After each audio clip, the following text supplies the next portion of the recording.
नमस्कार, आप देख रहे हैं एनसी न्यूज़ भारत और मैं हूं आपके साथ विनीता चतुर्वेदी। उत्तराखंड के उत्तरकाशी से इस वक्त की बड़ी खबर सामने आ रही है। सिलक्यारा टनल एक बार फिर सुर्खियों में है। टनल के अंदर लैंडस्लाइड और चट्टानों के खिसकने की घटना ने एक बार फिर निर्माण कार्य की सुरक्षा को लेकर चिंता बढ़ा दी है। ताज़ा जानकारी के मुताबिक टनल के अंदर 3 लूज रॉक जोन यानी कमजोर और ढीली चट्टान वाले हिस्से चिन्हित किए गए।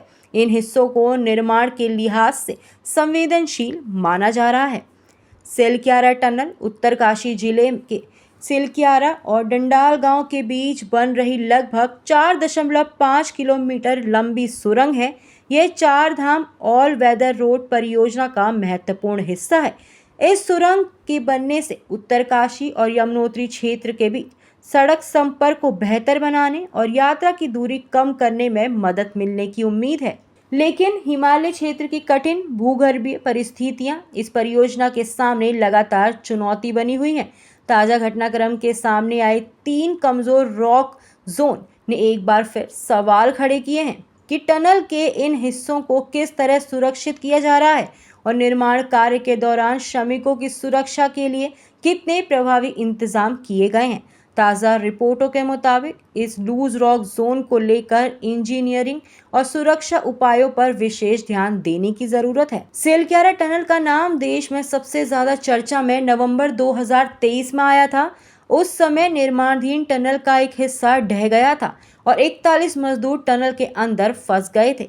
करीब 17 दिनों तक चले बेहतर चुनौतीपूर्ण रेस्क्यू ऑपरेशन के बाद सभी 41 मजदूरों को सुरक्षित बाहर निकाला गया। इस ऑपरेशन में कई सरकारी एजेंसियां, विशेषज्ञों, इंजीनियरों और बचाव दलों ने मिलकर काम किया था।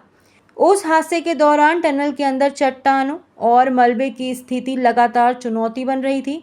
कमजोर चट्टानों और भूगर्भीय परिस्थितियों के कारण रेस्क्यू टीम को कई बार अपनी रणनीति बदलनी पड़ी थी। आखिरकार बचाव दल ने मजदूरों तक पहुंच बनाई और सभी श्रमिकों को बाहर निकाला। अब ताज़ा लैंडस्लाइड और 3 लूज रॉक जोन की जानकारी सामने आने के बाद सबसे बड़ा सवाल कि टनल की स्थिरता और निर्माण कार्य की सुरक्षा को लेकर बना हुआ है। विशेषज्ञों के लिए चुनौती है कि कमजोर चट्टान वाले हिस्सों की पहचान कर उन्हें पर्याप्त रूप से मजबूत किया जाए ताकि निर्माण के दौरान चट्टानें अचानक से ना खिसके। खास तौर पर मानसून के दौरान पहाड़ी इलाकों में पानी का रिसाव, मिट्टी का कमजोर होना और चट्टानों पर दबाव बढ़ना जोखिम को बढ़ा सकता है। सिलक्यारा क्षेत्र पहले भी भूगर्भीय रूप से संवेदनशील माना जा रहा था। 2023 के हादसे के बाद भी विशेषज्ञों ने कमजोर चट्टानों को लेकर सवाल खड़े किए थे। सिलक्यारा टनल सिर्फ एक निर्माण परियोजना नहीं बल्कि उत्तराखंड के 4 धाम और सीमावर्ती क्षेत्रों के लिए महत्वपूर्ण इंफ्रास्ट्रक्चर प्रोजेक्ट है। इसलिए सरकार और निर्माण एजेंसियों के सामने दोहरी चुनौती है। एक तरफ परियोजना को समय पर पूरा करना और दूसरी तरफ सुरक्षा मानकों से किसी भी तरह का समझौता नहीं करना।